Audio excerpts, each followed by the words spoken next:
Hi investors and traders, welcome back to the channel. और ये short video में हम बात करेंगे दो कैश स्टॉक्स की। उससे पहले बात करूं मैं, आप लोग बहुत ज्यादा परेशान हो जाते हो अगर कोई स्टॉक नीचे चला जाता है। जैसे पीसीबीएल गया नीचे, इंजीनियर्स इंडिया गया नीचे, या कोई भी स्टॉक। सबसे पहले तो अगर मैंने कोई आपको स्टॉप लॉस दिया है, नहीं तो आप एक अपना जनरल वो बना लो रूल कि 10% का स्टॉप लॉस लगेगा तो मैं एग्जिट कर लूंगा, राइट। जैसे क्रिस्टल है, कई लोग लेके बैठे हुए, नहीं चल रहा है तो एग्जिट कर लो, सिंपल। एंड बार बार लिखने से कोई मेरा स्टेटमेंट चेंज थोड़ी हो जाएगा। सो प्लीज आप लोग मनी मैनेजमेंट करना सीखो। और सपोज आपके पास कैपिटल है, 2 लाख कैपिटल है, तो आप उसको मिनिमम 5 स्टॉक्स मिलता है, 40 40 40 40 40। आप रिकॉर्ड उठा के देख लो मेरा। ऐसा नहीं है, एक आधा स्टॉक में कभी स्टॉप लॉस हिट हो जाता है, बट सब में नहीं होता है। उसके अलावा अगर फंडामेंटली स्ट्रॉन्ग स्टॉक है तो आपको ज्यादा स्ट्रेस नहीं लेने का है। अपनी एक बैकअप कैपिटल रखो जिससे आप लोअर लेवल पे एवरेज कर सको, राइट। रिस्क मैनेज करना, ट्रेड मैनेज करना, मनी मैनेज करना इज योर रिस्पॉन्सिबिलिटी। पीसीबीएल में भी आज फिर वॉल्यूम्स आए हैं, आज फिर देखो इनकी अर्निंग्स आई है और earning seems to be pretty good, and that is why the stock is moving, and you may be finding it soon at cost price. तो मैं जल्दी से आपके साथ बात करती हूँ दो स्टॉक्स जो मेरे रडार पे हैं। पहला स्टॉक जो मेरे रडार पे है वो है वेलोर एस्टेट। वेलोर एस्टेट या फिर डीबी रियलिटी। आप लोग डीबी रियलिटी से ज्यादा फेमिलियर हैं, बट जो ये स्टॉक है इसकी कंपनी का नाम है वेलोर रियलिटी। सो ये कंपनी जो है ना, इसके फंडामेंटल्स बहुत स्ट्रॉन्ग नहीं है। और आप देखिए डबल बॉटम लगा के ये स्टॉक जो है रेडी है ऊपर चलने के लिए। But I was reading about this particular stock. They have a huge land bank at a very prime location. So let me just read it out to you. Vellore Estate May. The company has incorporated in 2007. The company is engaged primarily in the business of real estate construction, development, and other related activities. Most of the projects are based on in and around Mumbai and other various stages of planning and construction. The company's portfolio consists of 100 million square feet of prime property. Huge bank, land bank. The group is in the real estate development, which is focused on residential, commercial activity, retail and other projects such as mass housing and cluster development. अगर इनके revenue की बात करें तो sale of preference development rights land by 83%, and share of revenue project share is by 1% and others by 1%, and sale of property just get them 15%. जो इनके different projects चल रहे हैं वो DB Ozone, X B BKC, 1 Mahalaxmi, Prestige library tower, 101 BKC, और इन्होंने बहुत सारी कंपनीज को अक्वायर भी किया है। कंपनी के फंडामेंटल्स थोड़े से हिले हुए हैं, इसलिए मैं इसमें आपको केवल मोमेंटम ट्रेडिंग सजेस्ट करूंगी। याद करिए मैंने आपको एक ट्रेड दिया था, धनी धानी या धनी जो भी, आपको ये स्टॉक दिया था मैंने, धानी सर्विसेज, और मैंने बोला था ये मोमेंटम ट्रेड है, केवल 10% के लिए ट्रेड करेंगे। 49 पे बाय दिया था और इसने सीधा जाके 55 का हाई लगाया था।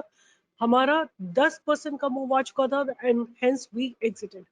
सिमिलरली ये जो स्टॉक है वेलोर, इसमें भी because the fundamentals are not so good, I would not suggest you to hold it for a long duration. पहले इसके फंडामेंटल्स की बात करते हैं तो इनका आरओसी नेगेटिव है, आरओई नेगेटिव है। बट व्हाट आई अंडरस्टैंड, देखो मेरी अपनी जो अंडरस्टैंड है रियलिटी की वो यही है कि रियलिटी में अगर आपके पास लैंड बैंक है तो आपको कैपिटल रोटेशन नहीं होगा, आपको कुछ ऐसे न्यू कुछ बहुत आता हुआ नहीं दिखाई देगा। बट जिस दिन आप इस लैंड बैंक को डेवलप करके सेल करोगे, आपका आरओसी आरओई सब पॉजिटिव हो जाएगा, राइट। अभी क्या है, ये लोग डेवलप करके सेल नहीं कर रहे हैं, बट रिसेंटली मेरे को लग रहा है इनके फंडामेंटल्स थोड़े टर्न अराउंड हुए हैं। Company has reduced debt. Company is expected to give quarter. Company's debtor days have improved from 505 to 35 days. Imagine, phenomenal rebounding. Operating profit देखिए नेगेटिव से लास्ट 2 क्वार्टर में पॉजिटिव हो गया है। जो ऑपरेटिंग प्रॉफिट मार्जिन नेगेटिव चल रहा था वो भी पॉजिटिव हो गया, और पॉजिटिव 72% एंड पॉजिटिव 56%। ईपीएस भी पॉजिटिव हो गया है, और आप नेट प्रॉफिट को देख सकते हैं यहाँ पे, नेट प्रॉफिट भी जो कभी नेगेटिव चल रहा था वो पॉजिटिव में टर्न हो गया, राइट।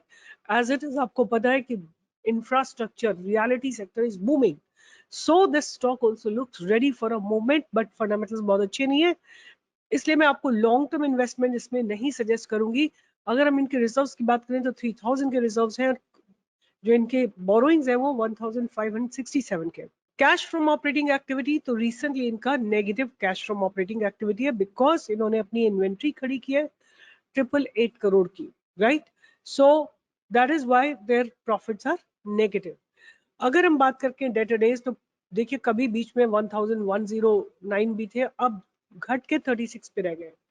और अगर हम बात करें इनके आरओसी की, विच इज नेगेटिव, बट आप देखिए समथिंग कि इस मार्च के क्वार्टर में एफआईएस ने इसमें अपना स्टेक इंक्रीज किया है। एफआईएस ने अपना स्टेक मार्च क्वार्टर में इंक्रीज किया, डीआईएस ने अपने स्टेक को भी इंक्रीज किया है 0.4% से। और जहां तक बात है कि पब्लिक का, तो पब्लिक का स्टेक थोड़ा सा स्लाइटली रिड्यूस हुआ।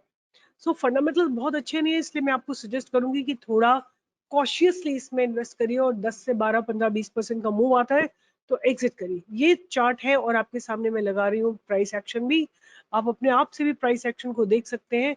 जो हम बाय करेंगे 235 के ऊपर, और हमारा स्टॉप लॉस कुछ रहेगा 220 का।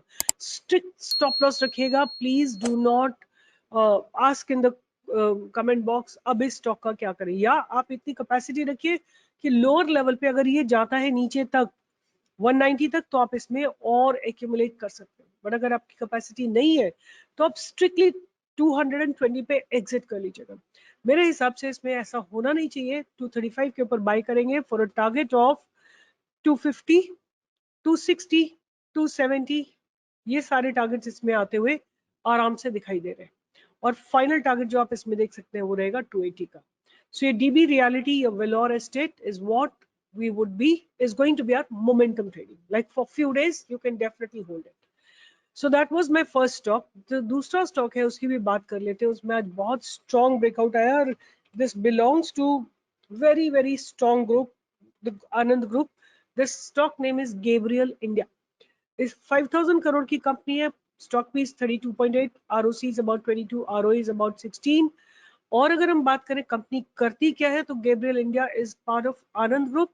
The company has established a significant presence across all automotive customer segment, including OEMs, aftermarket, and exports. Company manufactures over 500 models to ride control products. Its products include shock absorbers, struts, front focus etcetera. तो ये जो बनाते हैं products अपने 2 and 3 wheelers के लिए बनाते हैं, कार्स के लिए बनाते हैं, कमर्शियल व्हीकल्स के लिए बनाते हैं। और अगर इनका रेवेन्यू की बात करें, 2 and 3 व्हीलर के लिए 6 से 61% का रेवेन्यू है, पैसेंजर व्हीकल से 24% का है, और अगर हम बात करें कमर्शियल व्हीकल से 13% का है, एंड ट्रेडिंग से अबाउट 2% का है। तो ये बेसिकली ब्रॉडली इनका है about what they exactly do. और इसके बाद हम चलते हैं इनके फंडामेंटल्स देखते हैं कैसे हैं। तो सेल्स आप देखिए लगातार इसमें बढ़ोतरी हो रही है, दिसंबर 2020 से दिसंबर 2023 तक 3 साल में ऑलमोस्ट 60% सेल्स ऊपर चली गई। और अगर हम बात करते हैं तो प्रॉफिट्स जो है ऑलमोस्ट डबल हो गए हैं, from 38 crore to 78 crore. Operating profit margins are also slowly growing from 7% to 9%। और अगर हम बात करते हैं इनके नेट प्रॉफिट की, तो 25 करोड़ से बढ़ के net profits have become 43 crores. EPS has also slowly shown a growth. अगर हम इनके सेल्स की बात करते हैं ईयर ऑन ईयर बेसिस, तो 2012 से लेके अब तक the cells have become almost triple. And अगर हम ऑपरेटिंग प्रॉफिट्स की बात करें तो 95 करोड़ से 265 करोड़ पे आ गया है। और अगर नेट प्रॉफिट की बात करें तो 53 करोड़ से बढ़ के 166 करोड़ पे आ गया है। अब हम बात करते हैं इनके बोरोइंग्स और द रिजर्व्स की। तो reserves are about 920 crore and borrowings are about 10 crores, right? Negligible. So the company is almost debt free. और इनके कैश फ्रॉम ऑपरेटिंग एक्टिविटी की बात करते हैं तो they have been generating cash from operating activity, and that profits are continuously growing. उसके बाद बात करते हैं डेटा डेज की, तो विच आर ऑल राइट, 60 से 47 डेज हुए। आरओसी आप देख सकते हैं pretty much constant and decent at 22%, and promoters holding is 55%, stable for long time. FIS ने अपनी होल्डिंग को जरा सा इंक्रीज किया है, डीआईएस ने स्लाइटली बहुत छोटा सा डिक्रीज किया है, and basically everybody is holding is constant. So the stock basically looks good. और अगर हम इसकी फंडामेंटली बात करते हैं, मतलब how does it look, technically, तो आज इसमें बहुत शानदार ब्रेकआउट आया, आज इसमें बहुत शानदार ब्रेकआउट आया और इसने जो क्लोजिंग दी है वो अपने पास्ट बैरियर्स के ऊपर दी है। अब हमारा फ्रेश बाइंग इसमें इनिशिएट होगा above 384. Our stop loss is going to be today's low, which is 350. Our targets are going to be 400, और 400 के बाद आपको इसमें 425 के टारगेट आते हुए दिखाई देंगे, और 425 अगर क्रॉस हो जाते हैं तो ये लाइफ टाइम हाई को टच करने जाएगा एट 444, और अगर 444 क्रॉस हो जाता है तो आपको 450, 460, 500 तक के टारगेट्स आते हुए दिखाई देंगे, और आपका टाइम पीरियड रहेगा 1 साल का। तो रडार पे रखिएगा, सही जगह पे एंट्री लगेगा। थोड़ा नीचे चला जाता है तो घबराने की जरूरत नहीं है, आप 350 पे और एक्यूमुलेट कर सकते हो।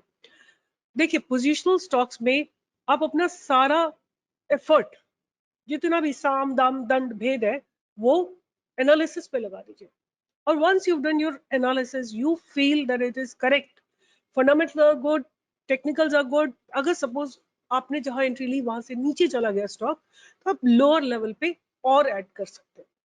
तो यही इन दोनों स्टॉक्स के साथ है। गैब्रियल का फंडामेंटल स्ट्रॉन्ग है, और दूसरी बात जहां तक वेलोर है उसका टर्न अराउंड कंपनी है। इंफ्रा में बूम आने से this company will outshine and this will give you good returns. These are the two stocks on my radar. Keep watching, keep listening, keep learning about stock market, and stay with Stock Pro. Always stay with Stock Pro. We will do the best research for you so that you make good money in stock market. All the best. Take care. See you tomorrow in the live market from 10 to 11.